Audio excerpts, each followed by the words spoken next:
Give it to me like.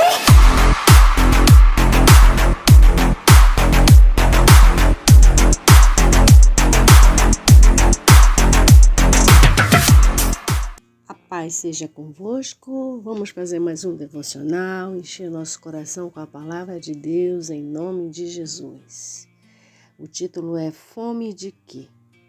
Jesus, após 40 dias de jejum no deserto, sentiu fome. Não a fome que se compara a pular uma refeição, mas aquela de quem havia queimado as reservas de gordura de seu corpo e agora seu organismo passa ao consumo de tecidos. Neste momento, Satanás tentou Jesus. Jesus, porém, respondeu: está escrito, o ser humano não viverá só de pão, mas de toda palavra que procede da boca de Deus. Mateus 4:4.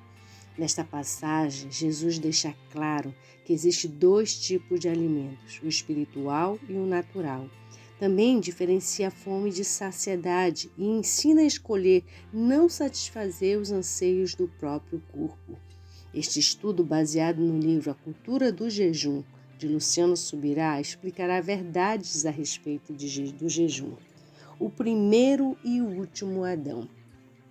Adão foi criado com o propósito de reproduzir seres semelhantes a si, que manifestasse a mesma semelhança divina que ele carregava. O pecado, porém, arrancou esse propósito, e por isso todos os homens se tornaram pecadores por natureza.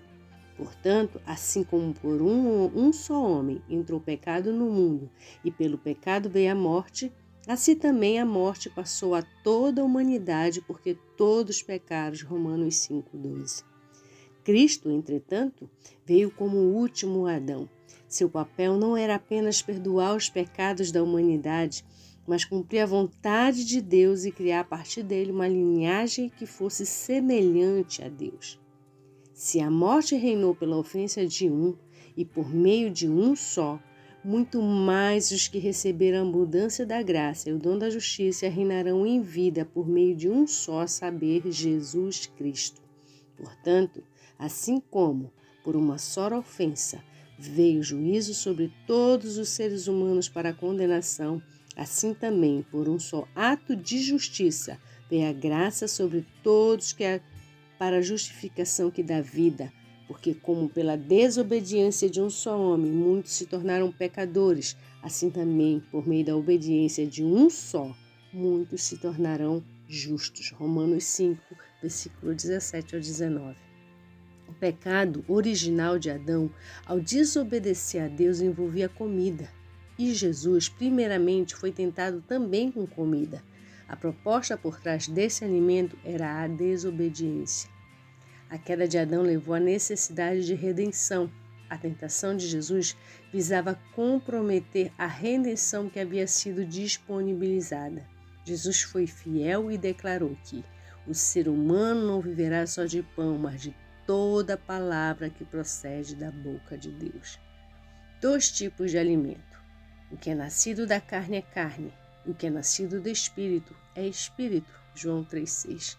O ser humano é um ser natural, portanto, precisa de um alimento natural para a sobrevivência. Os alimentos são para o estômago e o estômago existe para os alimentos. 1 Coríntios 6,13. O nascimento espiritual, novo nascimento, torna um homem um ser espiritual que necessita de alimento espiritual para a existência. Como crianças recém-nascidas, deseja o genuíno leite espiritual, para que por ele lhes seja dado crescimento para a salvação. 1 Pedro 2,2. Cada um dos alimentos possui o valor e propósito. O alimento natural, além de necessário, é uma dádiva, mas é necessária a percepção de que o alimento espiritual é igualmente essencial. A comida espiritual significa não viver só de pão, mas de toda palavra que sai da boca de Deus. Trata-se de mais do que ler a Bíblia e meditar nela, mas andar em obediência à palavra. O natural pode facilmente concorrer com o espiritual. É tão simples descuidar e deixar que o alimento distraia a ponto de perder a percepção daquilo que é o espiritual. A parte que caiu entre espinhos são Estes são os que ouviram, e no decorrer dos dias foram sufocados com as preocupações, as riquezas, os prazeres da vida, e seus frutos não chegam a amadurecer. Lucas 8,14. Os prazeres da carne não são necessariamente pecados, mas coisas lícitas que são capazes de afastar o cristão de Cristo. Fome e saciedade. Bem-aventurados são vocês que agora têm fome, porque serão saciados. Lucas 6,21. Jesus não fala da fome e da saciedade de maneira literal, mas sim que a fome pelas coisas espirituais leva à saciedade espiritual. Mas aquele que está farto, sem apetite pelas coisas espirituais, acabará passando fome. Aquele que enche a sua alma de coisas do mundo natural não encontrará espaço para o apetite espiritual. Tenha cuidado de não se esquecer do Senhor, seu Deus, deixando de cumprir os seus mandamentos, os seus juízos, os seus estatutos, que hoje lhes ordeno. Não aconteça que depois de terem comido e estarem fartos, depois de haverem edificado boas casas e morado nelas, depois de se multiplicarem o seu gado, os seus rebanhos e aumentar a sua prata e o seu ouro, e ser abundante em tudo que vocês têm, se eleve o seu coração e vocês se esqueçam do Senhor, seu Deus, que os tirou da terra do Egito, da casa da servidão. Deuteronômio 8, 11 ao 14. Quanto maior a busca pelo Senhor, maior a fome, a partir do momento em que as coisas naturais ocupam o coração, roubam o trono daqueles que devem ser o centro. É preciso viver em busca constante, e só assim a fome será constante. A obstinência. O espírito é o que vivifica, a carne para nada aproveita. As palavras que eu lhes tenho falado são espírito e são vida. João 6,63. Para uma vida espiritual intensa, essa é a chave. Viver pelo espírito. A privação de alimento tem a ver com a humilhação. Daniel 10,12. Salmos 35,13. E também com fome. Cristo, ao citar que o ser humano não viverá só de pão, mas de toda palavra que procede da boca de Deus, estava em um contexto em que tinha posto sobre si mesmo humilhação e fome mediante um jejum de 40 dias. Existe por trás do jejum. O que existe por trás?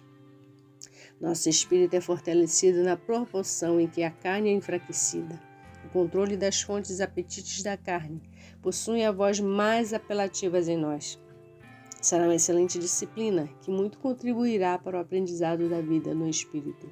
No jejum, quando aprendemos a dizer não a um apetite, do qual depende a nossa sobrevivência, estaremos certamente entrando no caminho do domínio próprio de outras inclinações, disse Valnice Milhomens. Amém? Então, que essa palavra venha entrar no seu coração, que a gente faça sempre essa pergunta: eu tenho fome de quê?